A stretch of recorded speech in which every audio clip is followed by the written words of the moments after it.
Hi, Jen with Asher Tea. So today we are going to show you some ideas if you are looking to set up your altar for Ostara. So I'm going to get out of your way, so enjoy. So whenever I'm setting up my altar, I always want to have some key points.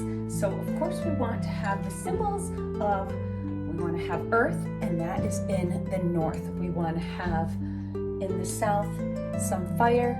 We want to have the sword that represents air, and then we want to have what represents our water, which is our bowl here. I don't have any water in it right now, but I will, because I did collect some and made some from the eclipse full moon that we just had, so we'll be using that. So the other things that are all about this time of season are the symbols of fertility and new birth. So one of the great symbols of fertility are bunny rabbits.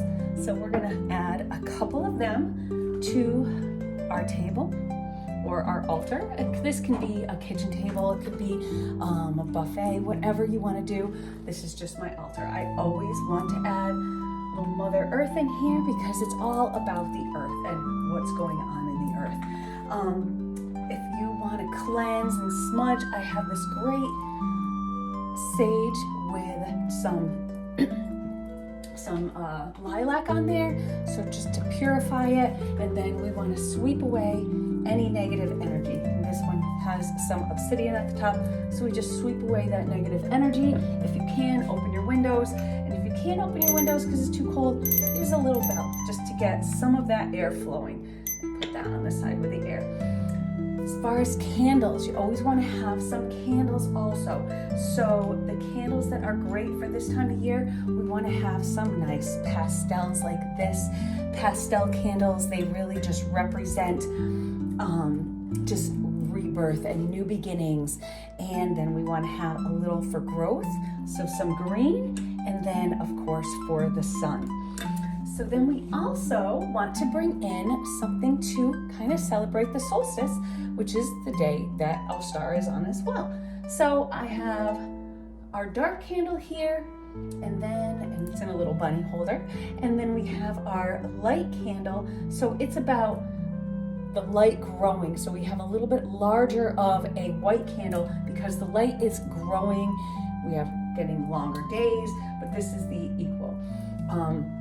If you also like having stones or incense, so copal is a great incense for this time of year. So I have my incense holder here. However you want to have that is great if you want to incorporate incense into it. As far as some stones that really represent, now this is my stone from Idaho, so this is just my foundation, and being out west, what I love, but that's just my foundation for my my grounding stone, representing the earth. But for this time of year, green stones are great. Especially this one is my favorite as of right now. I'm just obsessed with these. This is the moss agate. Also, a nice jade is perfect for this time of year. We have some carnelian and of course some citrine, just representing that sun and that happiness with the new season. And then to represent the sun and the moon, we have the sunstone and a moonstone. So we also want to represent the new birth with eggs. Now these eggs I did blow out. This one I have a little hole. You can decorate them first and then blow them out, and we can put them here. So I have a little nest that I found outside. Now you don't want to get a nest that is inhabited. This one I know has been dormant for over a year, so we went out and we took this, and that is just planting some new seeds for the season to come.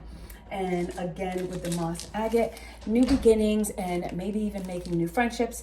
I actually bought a bunch of these to give out to some people at work, so they can have their own new beginnings, so we can have a new start, have a new job that I'm in, and I am loving it. And I would just like to spread the seasonal cheer. So this is just some ideas just about this fertility and rebirth and new beginnings. That's what the season's all about. I hope y'all enjoy the warming weather and the longer days. Have a great one. See you soon.